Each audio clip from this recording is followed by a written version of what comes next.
Welcome to the Gene Clarity Podcast, a space to explore your clarity journey from survival to authenticity.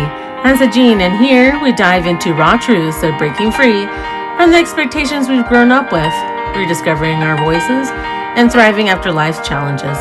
But this isn't just about my story. It's about life, from relationships and self-discovery to the messy, beautiful questions we all face. No topic is off limits here, so if you're ready to embrace courage, healing, and living life on your own terms, you're in the right place. Let's connect, let's grow. Welcome to the journey.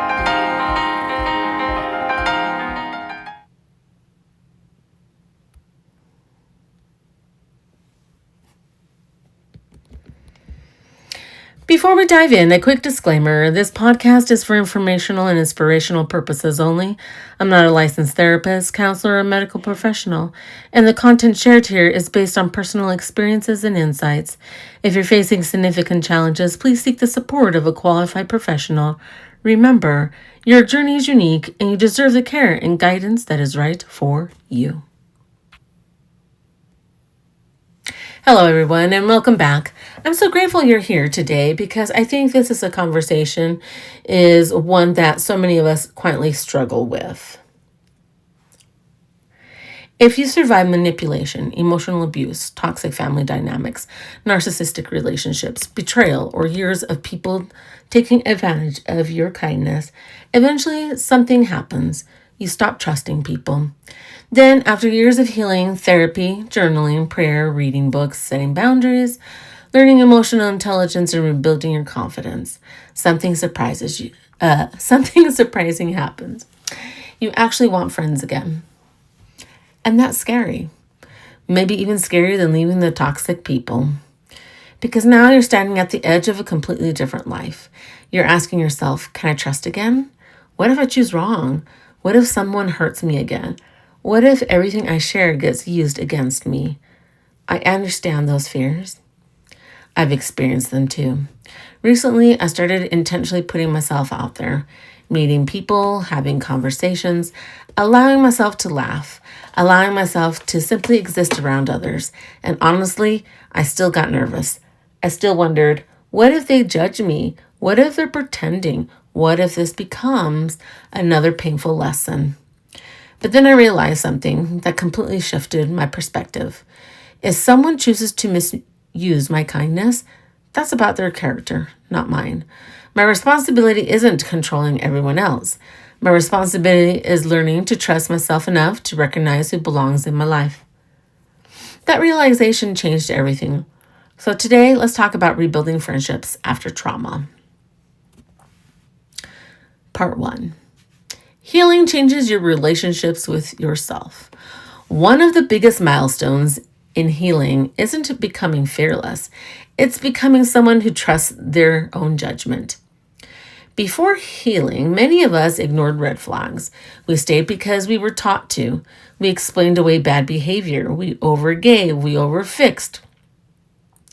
We believed love meant sacrifice. Healing changes that. Now, when something feels off, you notice. That doesn't mean you're suspicious.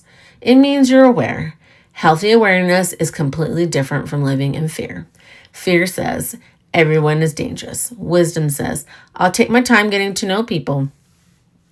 That difference changes your entire life.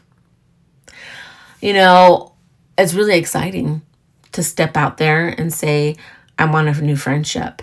And when I went out there, I was nervous, but then I was kind of excited.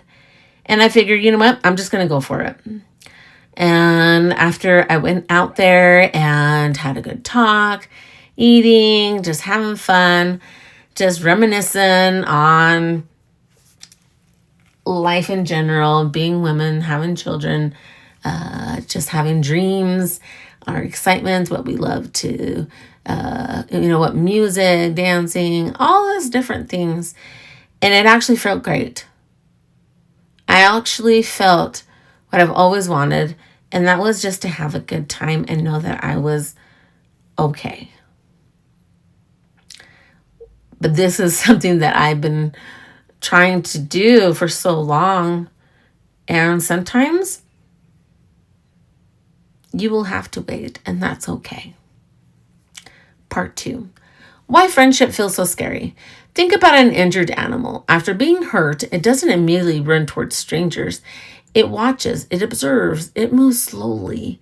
That's not weakness, that's survival. Trauma does something similar to us. Our nervous system remembers pain. So when we meet someone kind, sometimes our body still reacts like we're in danger. Our heart races, we overanalyze, we replay conversations. We wonder if we overshared, we wait for rejection. That doesn't mean something is wrong with you. It means your nervous system is learning that safety exists again. Healing often means giving your body experiences that prove your past isn't your future, which is great. I observed for so long and I put myself out there a little bit, get the feeling of friendship. And I even convinced myself if people went quiet is that I was not important enough, that maybe it was true. Maybe they didn't care. Maybe they didn't want to be around me. But then I really thought about it and I'm like, you know what? People are living. They have issues. They have ambitions. And they're just not thinking of, oh, poor me, And even though I believe it would be better if people would come out, because I'm always the person who always goes out. That doesn't mean everybody is that way. But I figured, you know what? I just got to try. I got to be the ambitious one. If it works, it works. If it doesn't, that's okay. But sitting there hiding, because yes, I hid, thinking that no one was going to be there, hurt. It really did. And I figured, I think I'd rather try than keep myself isolated from anything good or bad for that fact. Part 3. Friendship isn't all or nothing. One mistake many survivors make is believing every new relationship has to become a lifelong friendship. That is so true. That's too much pressure. Sometimes people are seasonal. Sometimes they're activity friends, coffee friends, church friends, work out friends, book club friends, volunteer friends. Some people are simply there for one chapter of your life, right? That doesn't make the relationship a failure. Every healthy interaction teaches your nervous system something new. Not every person has to become family. And that is so true. There's many times people have come into my life just for a season. Yes, I've been sad because I really wanted them around me. But there has to be a reason why they were just a very small chapter. But it also helped me to learn and grow and figure out what I want in my life, And I think it's still great. I think the number one friendship you should always have is with yourself, because you're with yourself all the time. And then incorporate others into your life as you see fit. Yes, you might drop them as a friend or they may drop you. Everybody is at a different level in their life and what they want, and that's okay. I think the thing is when people use you for something, or they just all encompass, just want your 100% attention, 100% 24/7, and that's not okay. There's always boundaries. There's always things. People have the way that they live, and it's okay to schedule time out, see what people have. Why? Because you have things too.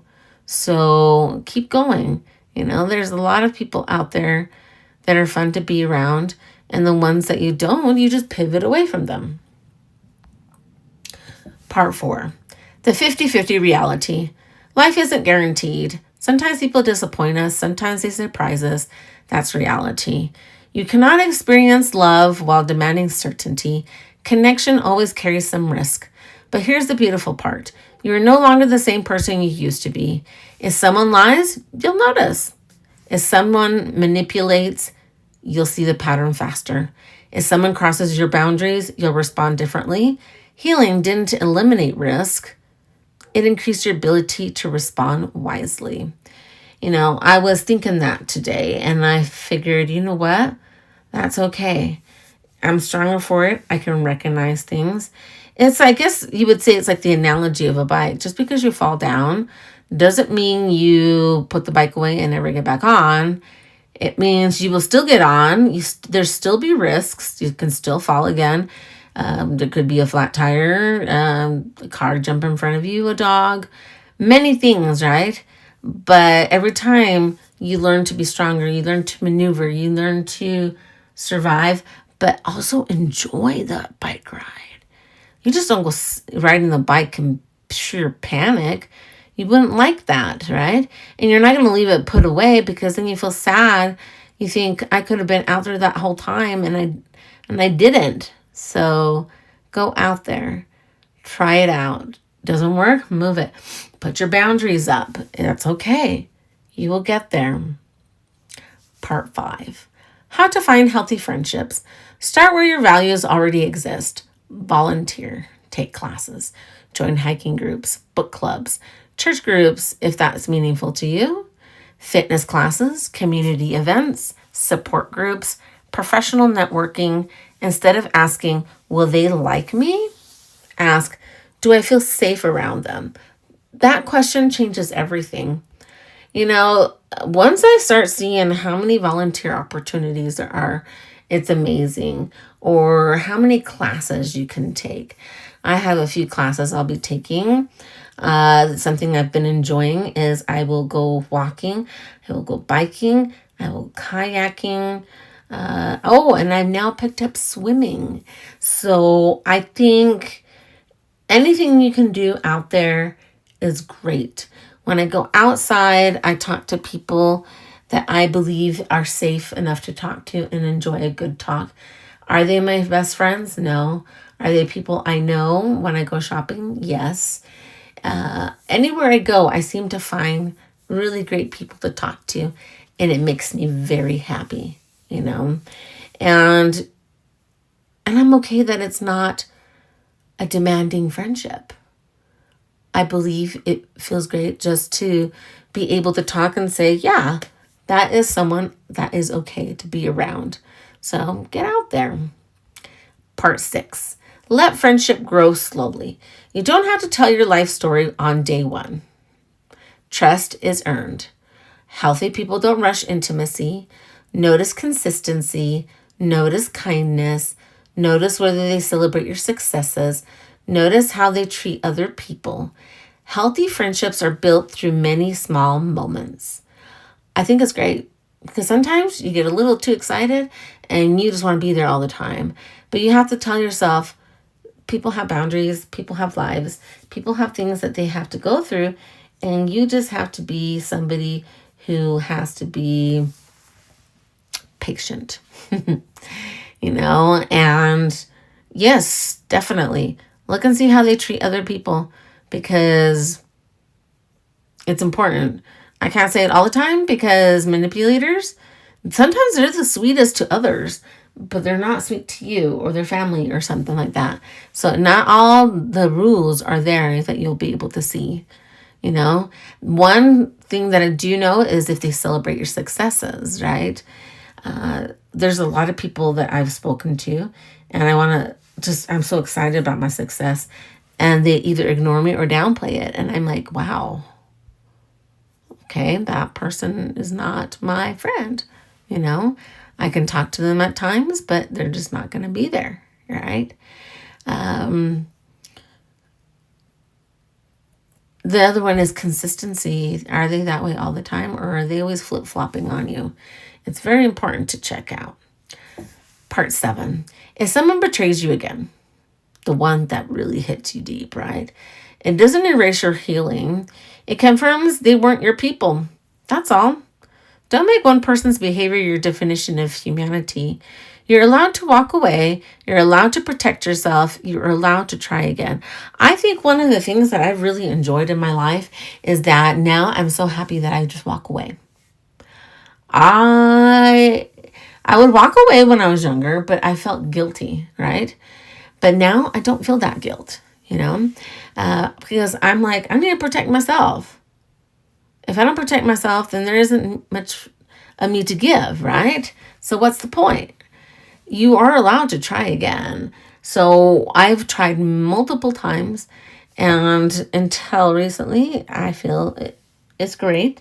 And even if it's a friendship that is not there all the time, that's fine. But the times I've spoken to this individual, it's really nice, you know? Part 8. You deserve connection. One of trauma's greatest lies is you'll always be alone. And it hurts because I remember the manipulator in my life would say that to me. You'll always be alone.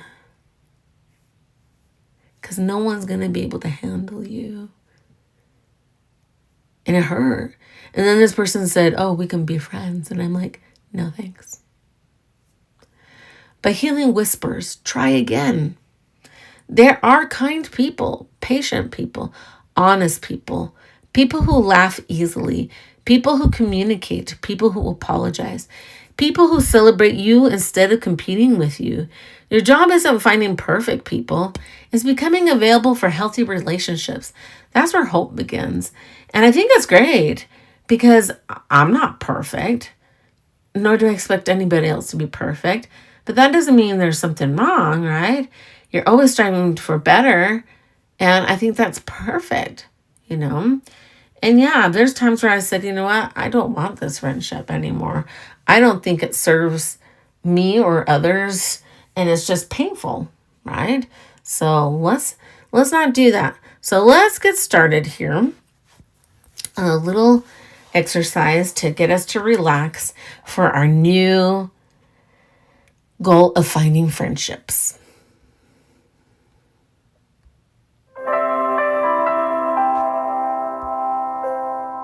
Welcome to this moment. Find a comfortable place to sit or lie down. Allow your shoulders to soften. Take a slow breath in through your nose. And exhale. Again. Breathe in. Breathe out. Breathe in hope. Exhale fear. Picture yourself standing in a beautiful open field at sunrise. The air is fresh. The light is warm. You notice that you've been carrying a heavy backpack. Inside are years of betrayal, fear, heartbreak, loneliness. One by one, you gently place each burden onto the ground.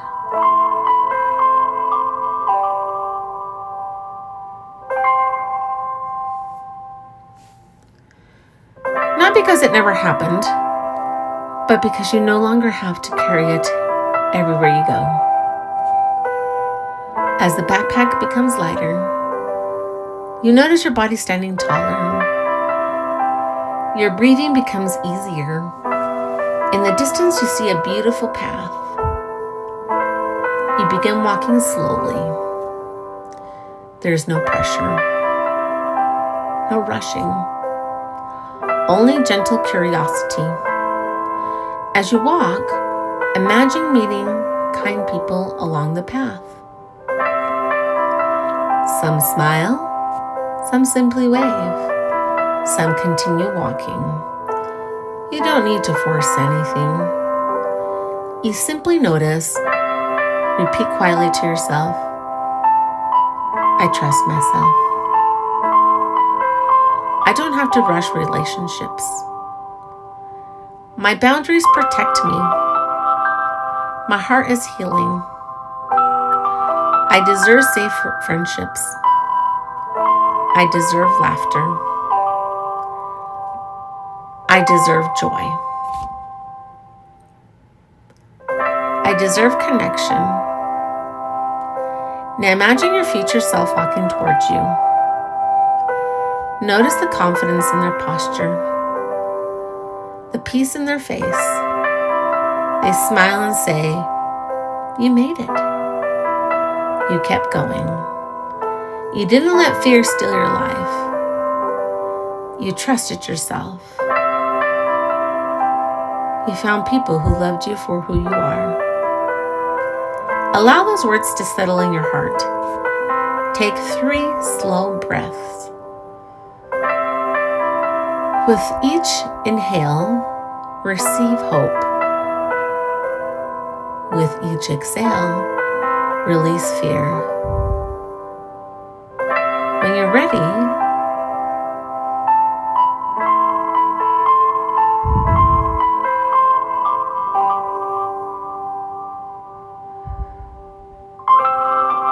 release the fear. Now, begin bringing awareness back into the room.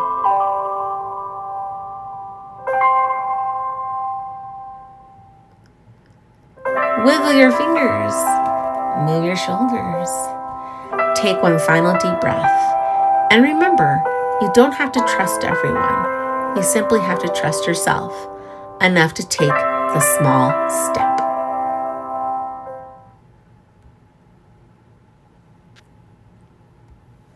All right, it's time to get our journal prompts out. First one is going to be, what fears come up when I think about making new friends, and where did those fears begin?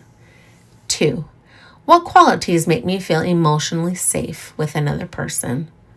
3, what healthy boundaries will help me build friendships without abandoning myself?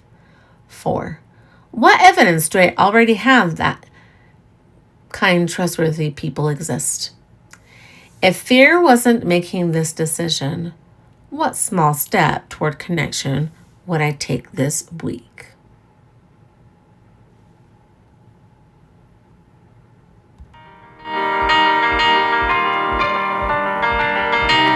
Thank you so much for spending this time with me today. If this episode encouraged you, I hope you'll subscribe, follow, and share it with someone who may be rebuilding their life after difficult relationships. Healing isn't about becoming someone who never gets hurt again. It's about becoming someone who knows they can survive, grow, and love again. You are worthy of genuine friendship. You are worthy of kindness.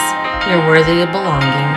Until next time, keep choosing healing, keep choosing clarity, and mostly important, keep choosing yourself. Take care, and I'll see you in the next episode.